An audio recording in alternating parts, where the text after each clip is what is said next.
네, 저는 피스메이커 중고등부를 담당하고 있는데요. 네, 우리 피스메이커 학생들은 지난 한 학기 동안 세속주의를 경계하라는 책을 가지고 공부를 했습니다. 이 책을 통해서 현대 대중문화를 형성하고 있는 미디어, 영화, 텔레비전, 인터넷, 음악, 물질주의, 그리고 패션에 이르기까지 많은 다양한 현대 문화가 어떻게 우리에게 영향을 미치고 또 어떻게 우리가 그것을 경계하며 또 어떻게 우리가 세상을 올바로 사랑할 수 있을지에 대해서 배웠습니다. 재밌겠죠? 네, 예찬원 학생들 빨리 올라오시길 바랍니다. 피스메이커 학생들과는 이제 또 작년에 이 시대의 세계관에 대해서 전반적으로 한번 이렇게 훑은 그런 시간이 있긴 했습니다. 하지만 또 이번에 이 책을 가지고 배우면서 대중문화, 그 기저에 깔려있는 세계관을 좀 더 정확하게 이해하고 파악하고 우리가 하나님의 자녀로서 또한 예수 그리스도의 대사로서 어떻게 이 세계관을 분별하며 반응할지에 대해서 배울 필요가 있겠다고 생각을 했습니다. 모든 시대마다 각 시대를 형성하는 문화가 있죠. 이 문화는 저절로 만들어지는 것이 아니라 바로 이 세상을 어떻게 바라보느냐 하는 세계관에서 출발합니다. 이 세상을 어떻게 바라보느냐에 따라서 무엇이 중요한가 하는 가치가 달라지고요. 또 이 가치 체계가 형성되고 거기에 문화가 생성되면서 그 문화를 바탕으로 많은 행동 양식이 나오게 되지요. 그래서 이 세계관이 참으로 중요한데 제임스 사이어 박사는 세계관을 자신이 살고 있는 세상에 대해서 의식적으로든 무의식적으로든 품고 있는 일련의 전제들이라고 정의를 했습니다. 이것을 좀 더 쉽게 이야기를 하면 우리가 세상을 바라볼 때 그저 이 세상에 있는 그대로 바라보지 못하고 우리가 어떤 창을 통해서 또는 우리가 어떤 안경을 통해서 이 세상을 바라본다는 거예요. 그래서 우리가 바라보고 있는 그 창과 또는 혹은 안경에 어떤 색깔의 렌즈를 넣느냐에 따라서 동일한 세상이지만 다르게 보인다는 것이죠. 그래서 노란색을 넣거나 빨간색을 넣거나 검은색 안경을 끼면 우리가 바라보는 세상이 달라 보이듯이 우리가 어떤 세계관을 가지고 있느냐에 따라서 이 세상을 바라보고 해석하는 것이 달라진다는 것입니다. 지금 이 시대의 대중문화를 형성하는 세 가지 대표적인 세계관이 있습니다. 그것은 바로 모더니즘, 포스트 모더니즘, 뉴에이지 세계관입니다. 조금 생소한 단어이겠지만 단어만 좀 생소하지 개념은 어렵지 않습니다. 이 세 가지 세계관은 전혀 다른 세계관이에요. 전혀 다른 방식으로 세계를 바라보고 해석하고 있습니다. 그런데 이들끼리는 사실 별로 충돌하지 않아요. 오직 기독교하고만 충돌합니다. 왜냐하면 그 밑바닥에 흐르는 사상이 바로 세속적 인본주의 사상이기 때문이에요. 무슨 말이냐면 사람들이 어떻게든 이 세상을 하나님을 빼놓고 하나님을 배제하고 인간 중심에서 설명하려고 애써서 만들어낸 세계관, 바로 그 시대 정신이 모더니즘, 포스트 모더니즘, 뉴에이지라는 각각 다른 색깔의 렌즈라는 것입니다. 우리 교회에서 한 발자국만 나가보십시오. 우리는 우리를 둘러싸고 있는 이 세계관 안에 들어서는 것입니다. 아니, 이미 교회 안에도 인본주의 세계관이 많은 부분 침투해 있습니다. 우리 자녀들에게는 어떤가요? 이들에게는 더욱 강력하게 영향을 미치죠. 학교에서 배우게 되는 모더니즘 세계관, 온 대학가와 미디어를 통해서 접하게 되는 포스트 모더니즘 세계관, 그리고 성경의 창조주와 구원자 하나님이 아닌 다른 곳에서 우리의 영적인 갈증을 해소하려고 하는 뉴에이지 세계관. 지금 이 시대의 교회와 다음 세대는 이런 여러 세계관의 영향 아래 노출되어 있습니다. 이러한 시대 가운데 교회와 다음 세대는 어떻게 복음 중심의 신앙을 지키며 이런 혼잡한 세상 가운데 영향을 끼치며 살아갈 수 있을까요? 이렇게 질문하는 분이 혹시 계실지 모르겠어요. 아니, 우리가 왜 저런 것까지 알아야 합니까? 저것은 너무나 전문적인 분야 아닙니까? 그러나 이것을 바로 알고 이해하는 것이 너무나도 중요합니다. 이러한 세계관은 우리 주변에 둘러진치고 있고 우리가 공기처럼 우리가 숨을 쉬면 그 공기가 우리의 몸속에 들어오듯이 이 세계관의 생각이 세계관이 우리의 생각에 씨를 심기 때문이에요. 생각의 힘을 과소평가해서는 안 됩니다.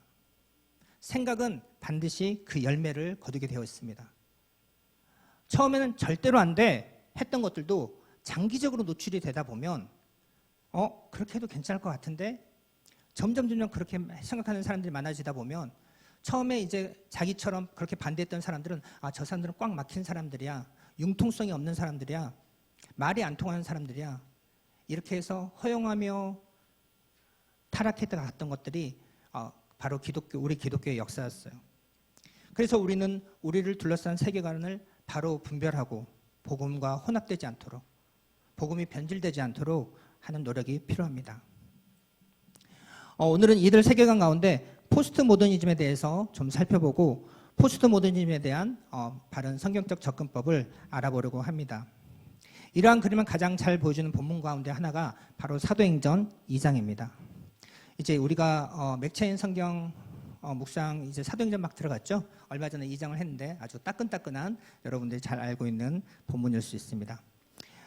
오늘 본문은 기독교 역사의 한 획을 그은 굉장히 중요한 본문이죠. 모두가 잘 아시듯이 예수님께서 보내시겠다고 하신 삼위 하나님 가운데 한 분이신 성령 하나님이 임한 본문이셨고, 또한 예수님께서 세우시겠다고 하신 그 교회가 세워진 본문이기도 합니다.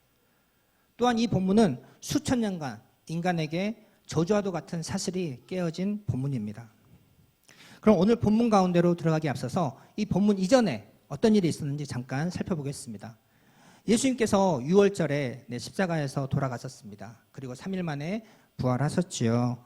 다시 살아나신 예수님은 이 땅에서 40일간 계시면서 하나님의 나라를 선포하며 자신이 살아계신 것을 친히 여러 사람들에게 증거를 나타내셨습니다. 그리고 뭐라고 말씀하십니까? 예루살렘을 떠나지 말아라. 그리고 내가 너에게 약속한, 아버지께서 약속한 것을 기다려라. 바로 성령님입니다. 요한은 물로 세례를 베풀었으나 너희는 몇 날이 못되어 성령으로 세례를 받게 될 것이다.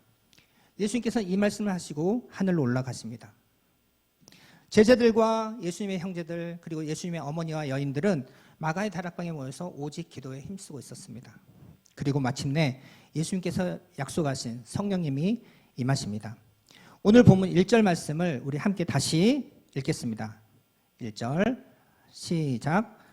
오순절 날이 이미 이름에 그들이 다 같이 한 곳에 모였더니, 하나님 아버지께서 약속하신 사건은 바로 오순절 날 일어납니다. 오순절은 모세오경에 기록된 유대인의 세 가지 가장 큰 명절 가운데 하나예요. 유월절, 오순절, 장막절 가운데 하나입니다. 오순절은 유대인의 유월절 이후 50일째 되는 날이어서 오순절이라고도 불리고, 성경에는 맥추절, 칠칠절, 그리고 처음 익은 열매를 드리는 날, 이렇게도 묘사되어 있습니다. 이것은 수확할 수 있는 곡식을 주신 하나님께 감사를 드리는 날입니다. 유월절이 그 애굽, 이집트의 속박에서부터 해방되는 것을 기념하는 날이라면, 오순절은 약속의 땅, 가나안에 들어가 그 가나안 땅을 소유하는 것을 기념하는 의식이었어요. 그래서 이 오순절에는 세계 곳곳에 흩어져 있는 많은 유대인들이 예루살렘에 모여 기쁨과 감사의 축제를 벌이는 날이기도 했습니다. 오순절 날 제자들과 함께 모였는데 어떤 사건이 일어납니까? 본문 2절에서 3절 말씀을 함께 읽겠습니다. 2절에서 3절 시작. 호련히 하늘로부터 급하고 강한 바람 같은 소리가 있어 그들이 앉은 온 집에 가득하며 마치 불의 혀처럼 갈라지는 것들이 그들에게 보여 각 사람 위에 하나씩 임하여 있더니 그들이 다 성령의 충만함을 받고 성령이 말하게 하심을 따라 다른 언어들로 말하기를 시작하니라. 이 사건은 세 가지 현상으로 나타납니다. 첫 번째는 그들의 귀가 반응하는 거예요.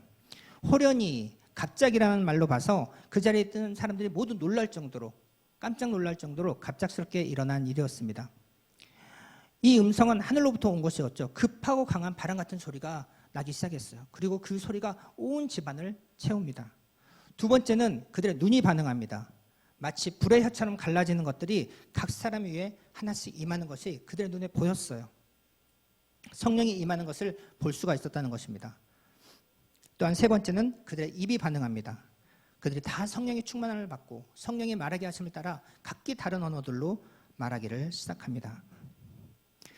여기에서 조심해야 할 것은 성령이 각 사람에게 임할 때에는 귀로도 들려야 되고 눈으로도 보여야 되고 방언도 말해야 되고 이런 현상들이 일어나야 한다. 이런 것은 아닙니다. 이러한 증거가 없으면 너는 성령 받은 것이 아니야 라고 할 수 있는 것도 아니에요. 왜냐하면 여기에 기록된 것은 사도행전은 역사서입니다. 역사서는 하나님께서 그 당시에 어떻게 일을 하셨다는 것을 나타내는 기록한 글이지, 이것이 언제나 하나님께서 이렇게, 언제나 항상 이렇게 일을 하실 것이다 라는 것을 말하기 위함이 아니에요. 역사서에는 여러 번 일어난 일도 기록을 하지만 딱 한 번 일어난 일도 기록을 하는데, 이것은 딱 한 번 일어난 일입니다. 그렇다고 해서 2000년 전 오순절 이 성령 강림 사건을 단순히 예전에 이런 일이 있었대 하고 의미 없이 치부해 버릴 수도 없습니다. 왜냐하면 이 사건은 일회성으로 일어난 사건이긴 하지만 대단히 중요한 신학적인 의미를 가지고 있어요. 먼저 이들은 성령의 충만을 받고 다른 언어들로 말하기를 시작합니다. 우리가 다른 나라 말을 배우기 얼마나 어렵습니까? 우리가 학창시절 우리 학생들은 한창 배우고 있는 중이겠지만, 초등학교, 중학교, 고등학교 10년을 배우고 학원도 다녀보고 대학까지 가서도 잘 되지 않는 것이 영어를 배우는 것, 다른 나라를 말하는 것, 참으로 어려운 일입니다. 그런데 지금 이 오순절날 성령의 충만을 받은 제자들은 이 언어의 장벽을 뛰어넘게 되죠. 언어의 장벽. 이 언어의 장벽은 어떻게 생기게 되었나요? 창세기 11장으로 가보겠습니다. 그때는 온 땅의 언어가 하나였다고 말합니다. 당연합니다. 홍수 이후 모든 노아의 자손들이었기 때문에 언어가 하나였습니다. 그런데 어떻게 언어가 혼잡하게 되었나요? 바벨탑 사건이라고들 말하는데, 이 사절에 보면 성읍과 도시를 건설한 것입니다. 성읍과 탑을 건설한 것입니다. 그래서 탑이 있는 도시를 건설해서 사실은 바벨성, 바벨 도시라는 표현이 좀 더 정확한 표현입니다. 이들은 방주가 머물었던 아라랏 산에서 동방으로 이동을 하다가 시날 평지를 만납니다. 넓은 평지를 만난 거예요. 이들은 돌 대신에 벽돌을, 그리고 진흙 대신에 역청, 요즘 말로 하자면 아스팔트를 건축재료로 사용할 수 있는 그러한 지식이 있었습니다. 당시로서는 획기적인 기술과 과학적인 발전을 가지고 있던 시대였어요. 이들은 성읍과 탑을 싹 건설하는데 세 가지 목적이 있었어요. 첫 번째는 성읍과 탑을 건설하여 그 탑 꼭대기를 하늘에 닿게 하자. 이것은 단순히 요즘 우리가 고층 빌딩 짓듯이 주변 땅값이 너무 비싸니까 용적률을 높여서 우리 좀 경제적으로 좀 아껴보자, 이런 의미가 아닙니다. 성경학자들은 이 의미에 대해서 하나님에 대한 대적으로 봅니다. 하늘 꼭대기까지 올라가서 하나님과 맞서자는 것입니다. 우리의 힘으로 하늘 꼭대기까지 올라가서 하나님이 계시는지 계시지 않는지 그것도 확인을 하고, 하나님이 다시는 홍수를 일으키지 않는다고 하셨지만 그 하나님을 믿을 수 없으니 만약에 다시 또 홍수가 일어나면 우리가 높은 데로 올라가서 우리를 안전하게 하자라는 의미입니다. 두 번째 목적은 우리의 이름을 내는 것입니다. 창세기에서 이름은 매우 중요한 의미를 가지고 있죠. 그래서 하나님을 만나는 사람마다 하나님께서 새로운 이름을 주십니다. 하나님께서 저와 여러분을 왜 지으셨습니까? 하나님의 이름을 위해서 지었습니다. 우리의 삶의 목표가 무엇입니까? 저와 여러분의 삶의 목표가 하나님의 이름을 영화롭게 하는 것이길 바랍니다. 그러면 하나님께서 우리의 이름을 높여주세요. 그런데 이들은 자기들의 힘으로 자기들의 이름을 내는 것이 목적이었습니다. 마지막 세 번째는 온 지면에 흩어짐을 면하자는 것입니다. 창세기 9장 1절에 방주에서 나온 노아에게 하나님께서 뭐라고 말씀하십니까? 생육하고 번성하여 땅 위에 충만하라고 하십니다. 이것은 창세기 1장 28절에 하나님께서 아담과 하와를 지으시고 그들에게 주신 명령과 동일한 명령이에요. 낳고 기르고 번성해서 땅에 충만하여져라. 인간은 하나님의 형상으로 지어져 하나님 대신, 왕이신 하나님 대신 이 땅을 다스릴 청지기적 사명을 가지고 있습니다. 그런데 바벨성 사람들은 어떻게 합니까? 흩어짐을 면하자 하고 성과 대를 쌓아 올린 것이에요. 한마디로 그는 더 이상 하나님을 인정하지 않으면서 스스로 하나님의 자리에 그들을 세우고 자기 삶의 주인이 되려고 했던 것입니다. 현재 관점에서 보면 어떻습니까? 고작 벽돌과 아스팔트를 가지고 하늘에 이르겠다고 하는 것이 너무나 이렇게 어리석고 무지해 보이죠. 그런데 그들은 자신들이 그렇게 무지하다는 것조차 모를 정도로 교만하고 무지했던 것이죠. 인간들이 이렇게 할 때 하나님은 어떻게 하십니까? 인간들이 그 건설하는 성과 탑을 보려고 하나님께서 내려오십니다. 인간들은 탑을 높게 쌓는다고 쌓았는데 하늘에서 보니까 안 보이는 거예요. 그래서 하나님이 내려오십니다. 이것은 창세기를 썼던 모세의 언어적 유희인 것 같아요. 네, 하나님은 다 아시지만 내려오셨다는 표현을 쓰세요. 그리고 하나님의 말씀을 거역하고 교만한 이들의 언어를 혼잡케 하시죠. 그리하여 그들은 서로 알아듣지 못하게 되어서 그 도시 건설하기를 멈추고 온 지면에 흩어지게 됩니다. 언어가 혼잡해지면서 함께 살 수 없었던 사람들은 흩어지게 되고 자신만의 도시와 나라를 건설하게 됩니다. 이렇게 달라진 언어는 시간이 지날수록 더욱 견고해지고 굳어지게 되죠. 내가 살고 있는 이 지역을 떠나서 다른 지역에 가면 내가 알아들을 수 없는 언어를 말하는 것이에요.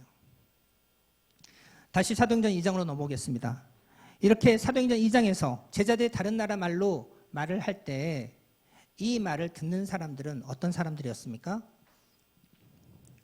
기원전 586년에 남유다가 바벨론을 멸망시킵니다. 그리고 바벨론의 정책에 따라서 그 유다 사람들을 온 사방에 소아시아 지역에 흩어버려요. 이른바 디아스포라 유대인들이죠. 그렇게 흩어져 살게 된 유대인들의 후손들은 그들이 태어난 곳의 현지 언어를 모국어로 사용했을 거예요. 우리의 재미교포, 제일교포를 생각하면 조금 이해가 쉬울 것입니다. 네. 재미교포로 갔다가 부모는 한국말을 쓰지만 자녀들은 한국말이 점점 어색해지고 그 현지어를 쓰듯이 그렇게 디아스포라 유대인들의 후손들은 각각의 자기들이 태어난 곳의 말을 자기들의 모국어로 사용을 했을 것입니다. 그렇게 비록 다른 언어를 사용하지만 자신이 유대인이라는 것, 아버지 어머니로부터 배운 정체성은 잃지 않았을 거예요. 그래서 지금 이 오순절을 맞이해서 각지에 흩어져 있는 수많은 유대인들이, 디아스포라 유대인들의 후손들이 이 예루살렘에 모여들게 된 것입니다. 사도행전 2장 8절에서 11절을 보면 이 사람들은 어디에서 온 사람들인가?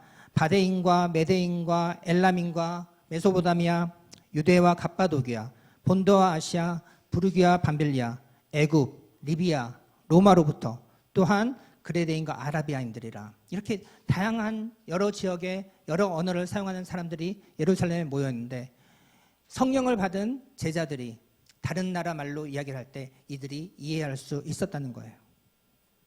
통역이 없음에도 언어의 장벽을 뛰어넘어 서로 소통하게 된 것입니다. 우리가 이번에 컨퍼런스를 했는데 이정은 자매님 너무나 고생 많으셨는데 우리가 통역 없이 레리 목사님의 설교를 듣게 된다면 네, 너무나 좋겠지요. 근데 이 상황에서 이제 레리 목사님이 한국말을 하시는 거예요. 네, 좋지 않습니까? 포스트 모더니즘에서 포스트란 무엇 이후에라는 의미입니다. 그러니까 문자만 놓고 보자면 포스트 모더니즘, 모더니즘 이후에라는 의미입니다. 그렇다면 모더니즘은 무엇인가? 모더니즘은 그 무엇보다도 인간의 이성을 최고의 선으로 여겼던 사상입니다. 중세를 지나오면서 교회와 신학에 실망한 사람들이 점차적으로 과학이 발전하고 기술이 발전해 가면서 하나님이나 신앙, 믿음 이제 이런 것들 더 이상 중요하게 여기지 않게 된 거예요. 그리고 인간의 이성과 자율성을 그 자리에 놓습니다. 그러다 보니 이제는 하나님 중심이 아니라 인간 중심이 되는 세상을 만들어가는 것이죠. 인간과 세상을 이성으로만 설명을 하려다 보니 영적인 것은 설명할 수 없을 뿐만 아니라 더 이상 중요하지 않게 되었습니다. 왜냐하면 영적인 세계는 이성으로 이해가 되지 않기 때문이에요. 그래서 이 세상과 인간을 어떻게 설명합니까? 이 세상은 하나의 거대한 기계와 같다. 인간뿐만 아니라 이 우주는 거대한 기계와 같다. 모든 것이 원인과 결과로 착착 돌아가는 동일한 인풋을 넣으면 동일한 아웃풋이 나오는 그런 기계로 이해를 한 것이 바로 모더니즘입니다. 그런데 어떤 일이 발생합니까? 제1차 세계대전과 2차 세계대전이 발생합니다. 인간과 세상을 이성으로 이해를 하고 과학이 발전하면 모든 것이 설명 가능하게 되고 참으로 이성적인 세상이 되면 이 땅에 정말 유토피아, 너무나 천국 같은 나라가 펼쳐질 것이라고 예상했던 사람들은 이 끔찍한 재앙에 놀랄 수밖에 없게 됩니다. 두 번의 전쟁으로 해 수백만 명이 죽은 후에야 그들이 놓치고 있는 것이 무엇인지를 돌아봅니다. 그때라도 인간의 죄성을 발견하고 인간은 구원자가 필요한 존재구나 하고 돌아왔어야 했는데 그들은 어떻게든 하나님을 개입시키기를 싫어해요. 그래서 어떻게 합니까? 모더니즘을 부정합니다. 그것이 포스트 모더니즘이에요. 모더니즘 시대에는 인간의 이성으로 인해 도달할 수 있는 어떤 진리가 있다고 믿었다면 포스트 모더니즘에는 그러한 진리 같은 것은 없다. 모더니즘으로 세워놓은 것들을 하나하나 해체하기 시작합니다. 모더니즘은 하나님 없이 인간을 이성을 통해서 과학과 기술의 발전으로 자신을 하나님 삼고 자기 힘으로 스스로를 구원하려고 높게 높게 탑을 쌓아갔던 바벨탑과 같다면 포스트 모더니즘은 자기만의 언어, 자기만의 문화, 자기만의 진리를 가지고 뿔뿔이 흩어져 살아가고 있는 바벨성 이후의 사람들과 같습니다. 이러한 포스트 모더니즘의 슬로건은 절대적인 진리란 없다는 것입니다. 어떤 시간에 상관없이, 어떤 장소에 상관없이 통용된 보편적인 진리, 절대적인 진리가 없다. 모든 것은 상대적이다. 모두가 자신만의 언어를 사용하며 자신만의 세계를 만들어가고 있기 때문에 자신에게 반박하는 주장 그 자체를 허용하지 않습니다. 포스트 모더니즘은 절대적인 진리를 주장하는 것 그 자체를 굉장히 야만적이고 비도덕적인 것으로 여기지요.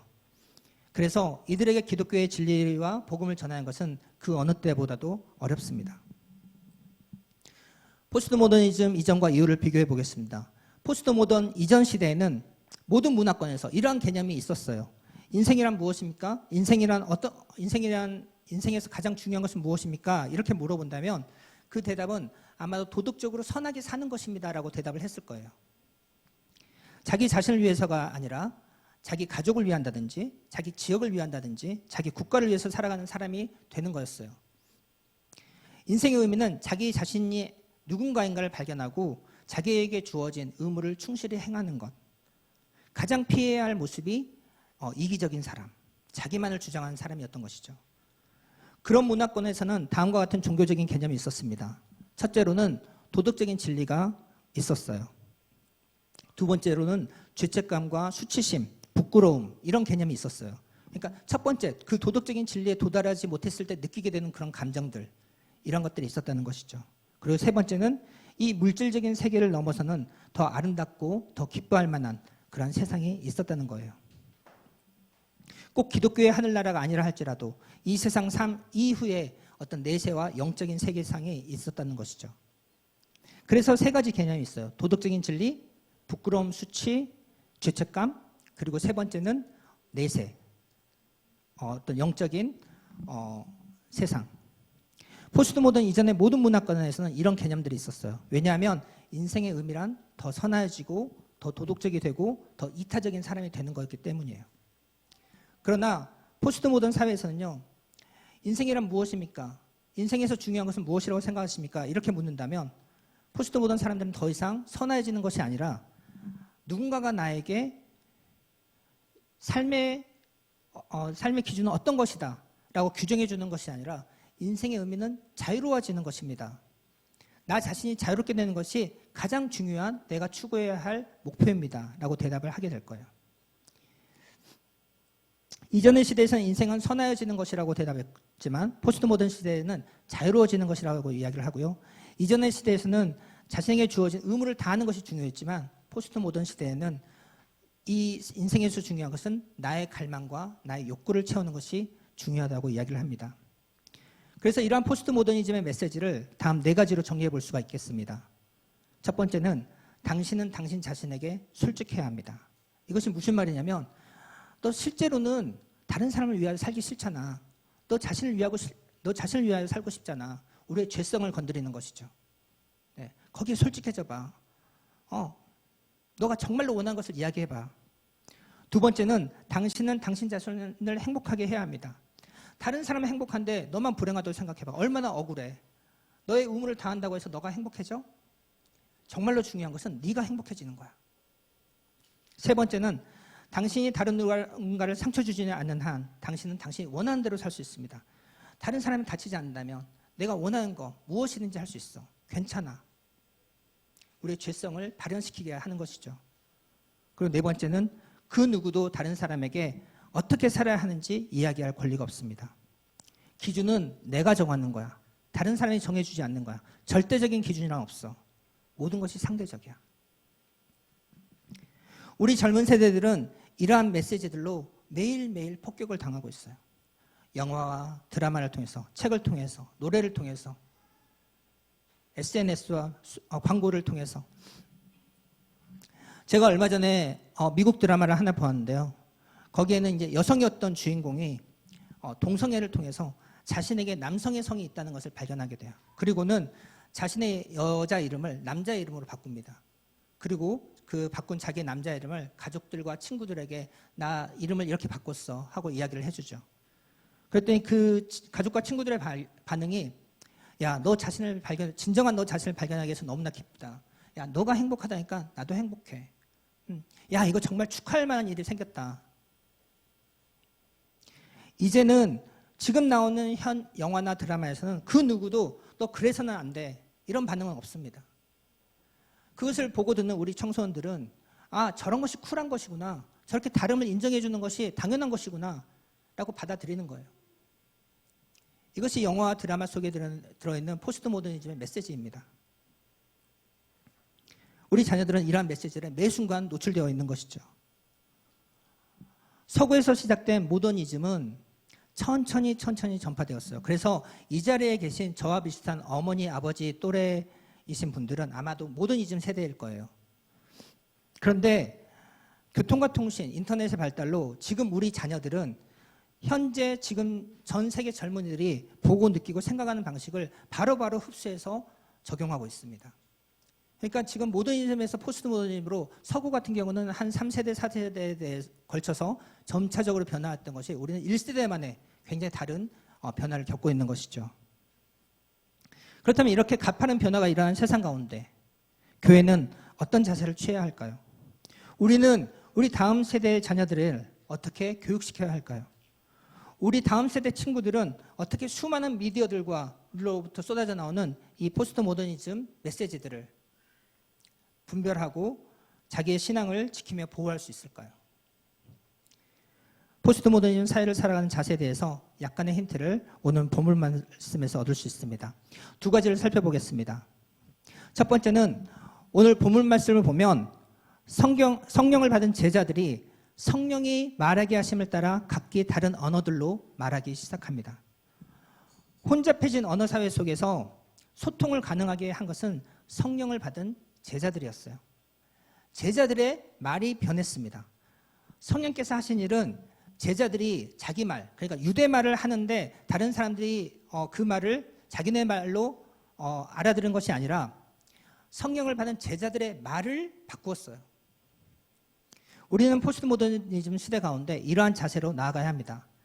기독교의 진리가 참이며 변함없는 진리이긴 하지만 진리가 여기 있으니 너희들이 여기로 와서 내 언어를, 내 진리를 배워라 하고 하는 것은 이제 더 이상 효과가 없습니다. 교회가 이 시대의 변화를 눈치채지 못하고 한동안 이런 고압적이고 강압적인 자세를 취했어요. 그래서 많은 사람들이 오히려 교회를 떠나고 더 이상 교회는 그들에게 매력적이지 않는 곳이 되어버렸습니다. 모더니즘 교육을 받은 우리 어른 세대들은 얼른 이해가 되지 않을 거예요. 아니, 진리가 있으면 당연히 거기 가서 배워야지. 우리는 예전에 해왔던 대로 계속해서 우리의 방식을 고집해서 하면 돼. 우리는 우리의 언어로만 이야기하면 돼. 예전에도 이런 방법이 통했으니까 앞으로도 이런 방법은 계속해서 통할 거야. 저들의 언어로 이야기하는 것은 타협하는 거야. 복음을 변질시키는 거야. 생각할지도 몰라요. 그런데 그것이 아닙니다. 복음을 바꾸는 것이 아니라 언어를 바꾸는 것입니다. 저들의 자리로 내려가는 것이에요. 사실 이것이 복음 아닙니까? 하나님이신 예수님께서 하늘 보좌를 버리시고 이 땅에 인간으로 오셔서 인간의 언어로 우리를 가르치시고 하나님의 나라를 몸소 보여주셨어요. 그리고 십자가에서 죽으시고 부활하셨습니다. 우리 어리석은 인간이 하나님의 사랑과 은혜가 어떠한 것이구나를 예수님께서, 하나님이신 예수님이 인간의 몸을 입고 오셔서 우리가 볼 수 있게 되었던 것이죠. 마찬가지로 성령님께서 오셔서 복음을 알지 못하는 사람들에게 복음을 깨달을 수 있도록 제자들의 말을 변화시켜서 그들로 복음을 깨닫게 하십니다.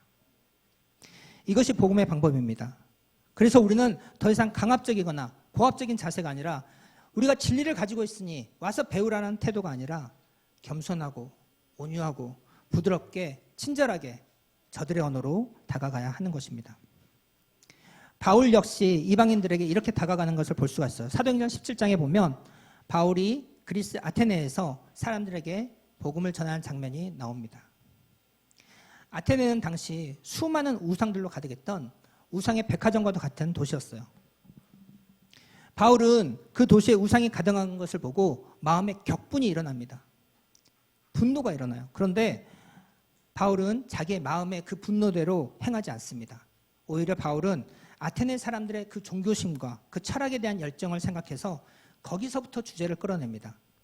특히 바울은 그 청중들 가운데 에피쿠로스 철학자들과 그리고 스토아학파 철학자들이 있다는 것을 알고는 스토아학파 시인의 글을 이용해서 그들에게 복음을 제시하는 것을 우리가 볼 수 있습니다. 그들의 눈높이로 내려간 것이죠.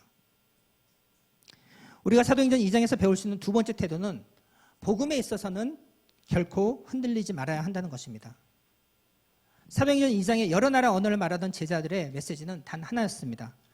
제자들의 메시지를 들은 사람들은 이렇게 말합니다. 우리가 다 각 언어로 하나님의 큰 일을 말함을 듣는도다. 이렇게 여러 지역에서 온 사람들이 모두 자기가 태어난 곳에 다른 언어로 듣게 되는 내용은 무엇이었습니까? 바로 하나님의 큰 일이었습니다. 여기서 하나님의 큰 일은 무엇일까요? 이 이후에 베드로가 이들 앞에 나서서 설교를 하는데 이 설교를 한마디로 정리하자면 사도행전 2장 36절입니다. 그런즉 이스라엘 온 집은 확실히 알아라. 너희가 십자가에 못 박은 이 예수를 하나님이 주와 그리스도가 되게 하셨다. 성령을 받은 제자들이 모두 각기 다른 언어로 이야기를 하였지만 그 이야기의 내용은 바로 예수 그리스도의 복음이었습니다. 이것은 바뀌어서는 안 됩니다. 이것은 타협해서는 안 되는 거예요. 이것은 다른 것으로 대체되어서는 안 되는 것입니다. 우리가 포스트 모더니즘이라는 이 거친 풍랑 가운데 다시 돌아와야 할 구심점은 단 하나의 절대 진리, 대체할 수 없는 구원, 예수 그리스도의 십자가의 복음입니다. 포스트 모더니즘 시대를 살아가는 사람들은 스스로 자유롭다고 이야기를 하지만 사실 그들은 표류하고 있는 것입니다. 그들은 이 시대의 물살에 정처 없이 떠내려가고 있을 뿐 그들의 마음에 안식을 줄 어떠한 견고한 피난처가 없습니다. 왜 그런가요? 그들은 그들이 믿기에 절대적인 진리, 변함없는 사랑, 흔들리지 않는 반석, 지금 내 배를 정착시킬 견고한 항구가 없기 때문이에요. 코로나 거리두기가 해제되고 나서 지난주에 갑자기 세계 그 리유니온 모임을 가졌어요. 그러니까 예전에 함께 사역하고 함께 일했던 친구들이 한 주에 몰아서 3번의 그 모임을 가졌는데 그중에 예전에 선교 한국에서 함께 자원봉사했던 친구들을 만나 교제하는 시간이 있었습니다. 그때는 모두 싱글들이었는데 지금 이제 다들 결혼하고 애기 엄마 아빠가 돼서 모였습니다. 그중에 한 여자 후배가 있었는데 이 친구는 젊은 시절 선교단체에서 훈련도 여러 개를 받고 그리고 또 선교단체에서 간사로 오랫동안 일을 하던 후배였어요. 그리고 지금 목사와 결혼해서 사모가 되었는데 수지에 있는 중경교회에서 그 남편은 부목사로 일을 하고 있습니다. 그런데 그 친구가 이렇게 이야기를 하는 거예요. 오빠, 나는 요즘 하나님이 계신지 잘 모르겠어. 아니 계시다는 건 머리로는 알겠는데 그게 나하고 무슨 상관이 있나 싶어. 나를 돌보시지도 않는 것 같고 하나님이 전혀 느껴지지가 않아. 내가 젊은 시절에 했던 그 수많은 헌신들 그게 다 시간 낭비처럼 느껴져. 너무너무 마음이 아팠어요. 한때 함께 그렇게 열심히 하나님의 나라를 이야기하고 선교를 이야기하고 여방을 위해서 기도하고 또 찬양을 잘하던 친구였거든요. 찬양을 하고 했던 기도하던 후배가 신앙이 무너져 내리고 그 신앙에 대한 회의가 너무너무 저의 마음을 아프게 했습니다. 그래서 복음에 대해서 다시 이야기를 해주었어요. 그리고 제가 경험하고 있는 하나님에 대해서 이야기를 해주었습니다. 우리의 믿음이 흔들리고 신앙이 흔들리고 삶이 흔들릴 때 우리에게는 다시 돌아와야 할 반석이 반드시 있어야 합니다. 흔들리지 않고 변하지 않는 절대 진리를 꼭 붙잡고 있어야 해요. 세상은 우리가 편안하게 신앙생활을 하도록 절대로 내버려두지 않습니다. 여러 가지 방법을 통해서 공격해 할 거예요.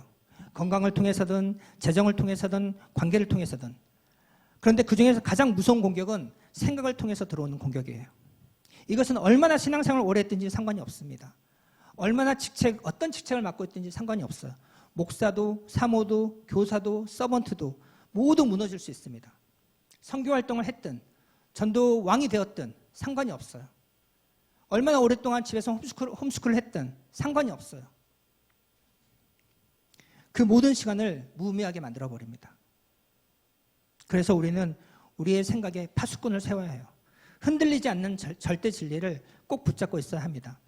그래서 진리의 복음에 견고한 그리스도인이 되어야 하는 것이죠. 두 가지입니다. 포스트 모더니즘 시대에 우리는 포스트 모더니즘의 언어를 배워야 해요. 겸손과 언유로 그들의 눈높이에 맞춰서 이야기를 해야 합니다.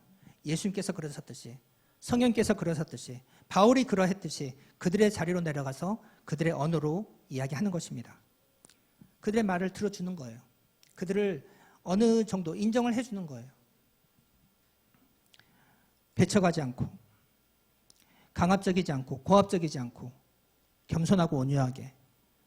동시에 우리는 복음에 있어서는 흔들려서는 안 됩니다. 우리가 붙잡고 있는 절대적인 그 진리와 가치를 타협해서는 안 돼요. 그래서 우리의 생각을 무장해야 합니다.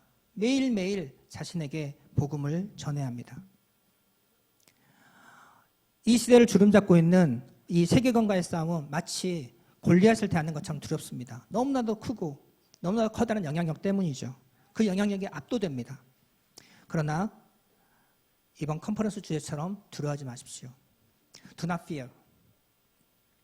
우리가 주님의 편에 선다면 그들을 취할 것입니다. 오순절 성령을 받은 제자들이 각기 다른 언어로 복음을 전하고 베드로가 설교하자 그날에 예수님을 믿겠다고 세례를 받은 사람이 3,000명이나 되었습니다. 이것은 베드로의 힘이 아닙니다. 이것은 하나님이 하신 일이에요. 우리가 주님의 방법을 취할 때 하나님께서 하나님의 일을 하실 것입니다. 기도하겠습니다.